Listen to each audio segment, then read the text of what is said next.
Tree सजाते हैं आप लोग, जी जी जी। और उसके बाद चर्च के बाहर भी बड़ी सजावट होती है, जी। तो ये भी कहीं लिखा है, ये भी कहीं से साबित है, या ये अपनी मोहब्बत के लिए, अपनी मोहब्बत दिखाने के लिए लोगों को ये किया जाता है?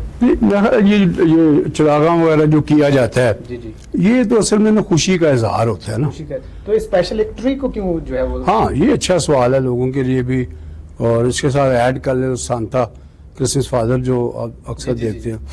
ये चीज़ें एक्चुअली ना क्रिश्चियनिटी का हिस्सा नहीं है, ऐसा नहीं है, किसने मसीहत का इसको ताल्लुक नहीं है। वो जो ट्री की आपने बात की, असल में ट्री जो है ना, इसका मसीह से तो कोई ताल्लुक नहीं है, लेकिन ये जो स्पेशल ट्री है ना ग्रीन वाला, ये 12 महीने सरसब्ज रहता है, इस पे कोई भी मौसम असरअंदाज नहीं होता। ठीक है। तो ये इस बात की भी इक्कासी करती है कि मसीही जो हैं या मसीह तालीम जो है वो फॉरएवर है, वो ऐसा नहीं है कि किसी लम्हे वो मध्यम पड़ जाए, मतलब वो जिंदा है। जिंदा है। ठीक है। ये ग्रीनरी जो थी ना ट्री के जो सिंपल के तौर पर रवायती अंदाज में इस्तेमाल होती है, और लोग इस पर खुशी मनाते हैं।